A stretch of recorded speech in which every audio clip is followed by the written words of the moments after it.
हर साल कार्तिक मास के शुक्ल पक्ष की षष्ठी तिथि को छठ का पर्व मनाया जाता है। 4 दिनों तक चलने वाला छठ पर्व मुख्य रूप से बिहार में मनाया जाता है। इस त्योहार में गलती की कोई जगह नहीं होती और इस व्रत को करने के नियम इतने ज्यादा कठिन होते हैं कि इसी कारण से इसे महापर्व और महाव्रत के नाम से संबोधित किया जाता है। छठ पर्व की कथा सुनने से पहले आपको बताते हैं कि छठी माई या छठी मैया कौन है। मान्यता है कि छठी देवी सूर्य देव की बहन है और उन्हीं को प्रसन्न करने के लिए जीवन के महत्वपूर्ण अवयवों में सूर्य और जल की महत्ता को मानते हुए छठी माई को साक्षी मानकर भगवान सूर्य की आराधना और उनका धन्यवाद करते हुए माँ गंगा, यमुना या फिर किसी भी पवित्र नदी या तालाब के किनारे ये पूजा की जाती है। षष्ठी माई यानी कि छठ माता बच्चों की रक्षा करने वाली देवी हैं। इस व्रत को करने से संतान को लंबी आयु का आशीर्वाद मिलता है। मार्कंडेय पुराण में भी इस बात का उल्लेख मिलता है कि सृष्टि की अधिष्ठात्री प्रकृति देवी ने अपने आप को 6 भागों में विभाजित किया है। इनके छठे अंश को सर्वश्रेष्ठ मातृ देवी के रूप में माना जाता है, जो कि ब्रह्मा जी की मानस पुत्री हैं। वही बच्चों की रक्षा करने वाली देवी हैं। कार्तिक मास के शुक्ल पक्ष की षष्ठी तिथि को इन्हीं षष्ठी देवी की पूजा की जाती है। शिशु के जन्म के ठीक 6 दिन बाद इन्हीं देवी की पूजा की जाती है और षष्ठी देवी की पूजा करने से बच्चे को स्वास्थ्य, सफलता और दीर्घायु होने का आशीर्वाद मिलता है। पुराणों में षष्ठी देवी का नाम कात्यायनी बताया गया है, जिनकी नवरात्रि की षष्ठी तिथि को पूजा की जाती है। छठ पर्व का तीसरा दिन सबसे खास होता है, क्योंकि इस दिन महिलाएं 36 घंटों का निर्जला व्रत शुरू करती हैं। शाम के समय संध्या अर्घ, जिसमें डूबते सूर्य को अर्घ दिया जाता है, तो वहीं अगले दिन उगते सूर्य की पूजा की जाती है, जिसे उषा अर्घ कहते हैं। छठ पर्व मुख्य रूप से झारखंड, पूर्वी उत्तर प्रदेश और बिहार में मनाया जाता है। इस पर्व को डाला छठ, सूर्य षष्ठी और छठ पूजा आदि नामों से भी जाना जाता है। इस त्योहार में मुख्य रूप से भगवान भास्कर यानी सूर्य देवता और छठी माता की पूजा की जाती है। छठ व्रत पूर्ण करने से पहले छठ की कथा का पढ़ना या सुनना अत्यंत आवश्यक माना जाता है। तो आइए सुनते हैं छठ व्रत की पौराणिक कथा। कथा के अनुसार एक बार प्रियव्रत नाम के एक राजा थे। उनकी पत्नी का नाम था मालिनी। राजा प्रियव्रत और उनकी पत्नी मालिनी संतान सुख से वंचित थे। इसी बात से राजा और रानी अक्सर चिंतित और दुखी रहा करते थे। एक बार उन्होंने संतान प्राप्ति के लिए महर्षि कश्यप से पुत्रेष्टि यज्ञ करवाया। महर्षि ने यज्ञ संपन्न करने के बाद मालिनी को खीर खाने को दी। खीर का सेवन करने के बाद मालिनी दैव योग से गर्भवती हो गई और ठीक 9 महीने बाद उसे एक पुत्र की प्राप्ति हुई। लेकिन दुर्भाग्यवश उसका पुत्र मृत पैदा हुआ। ये देखकर राजा और रानी बहुत दुखी हो गए और घोर निराशा के कारण दुखी राजा ने आत्महत्या करने का मन बना लिया। परंतु जैसे ही राजा आत्महत्या करने लगे, तभी उनके सामने भगवान ब्रह्मा जी की मानस पुत्री देवसेना प्रकट हुई और उन्होंने कहा कि राजन, मैं षष्ठी देवी हूँ और मैं लोगों को पुत्र सुख प्रदान करती हूँ। जो भी व्यक्ति सच्चे मन से मेरी पूजा करता है, मैं उसकी सभी मनोकामनाएं पूर्ण करती हूँ। राजन, यदि तुम मेरी विधि विधान से पूजा करोगे तो मैं तुम्हें पुत्र रत्न प्राप्ति का वरदान दूंगी। तब देवी के कहे अनुसार राजा प्रियव्रत ने आत्महत्या का विचार छोड़कर कार्तिक शुक्ल की षष्ठी तिथि को देवी षष्ठी की पूजा की और इस पूजा के फलस्वरूप रानी मालिनी एक बार फिर से गर्भवती हुई और ठीक 9 महीने बाद उन्हें एक सुंदर और स्वस्थ पुत्र की प्राप्ति हुई। कहते हैं तभी से छठ पर्व मनाए जाने की परंपरा शुरू हुई।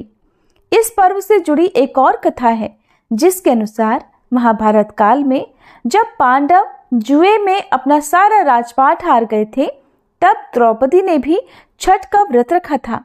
द्रौपदी के व्रत से प्रसन्न होकर षष्ठी देवी ने पांडवों को उनका खोया राजपाट वापस दिला दिया था। एक और पौराणिक कथा के अनुसार महाभारत काल में ही सूर्यपुत्र कर्ण ने सबसे पहले सूर्य देव की पूजा की थी।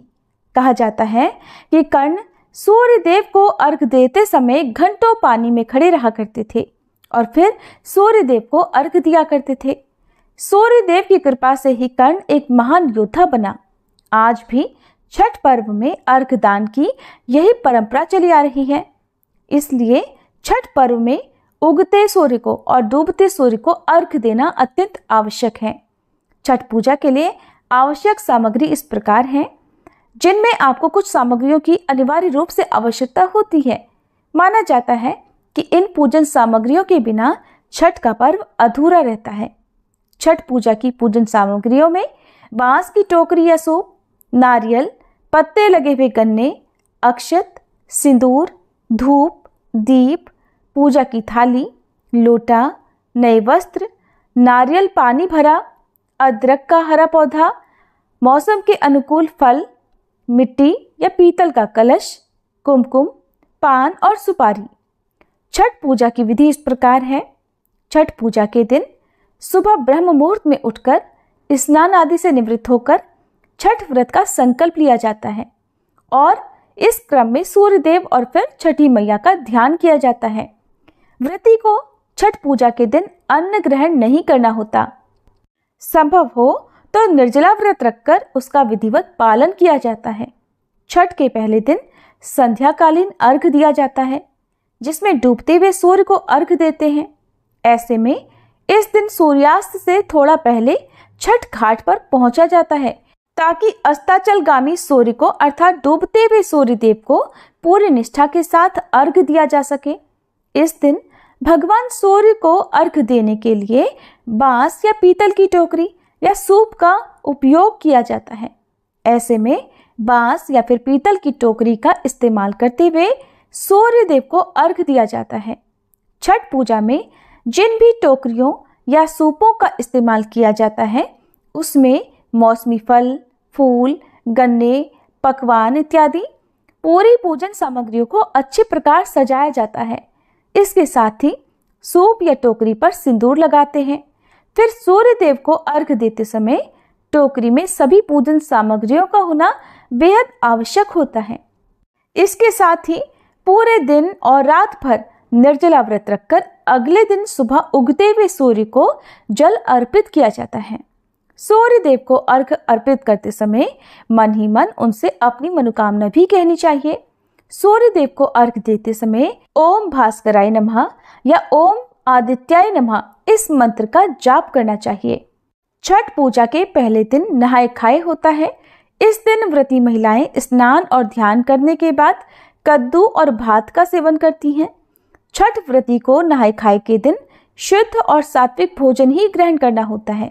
इसके अलावा छठ व्रती महिला जब भोजन कर लेती हैं, तब उनके बाद में ही घर के अन्य सदस्य भोजन करते हैं और इस तरह से छठ पूजा के दूसरे दिन को, जिसे खरना कहते हैं, इस दिन व्रती महिलाएं स्नान के बाद चावल और गुड़ की खीर बनाकर खरना माता को अर्पित करती हैं।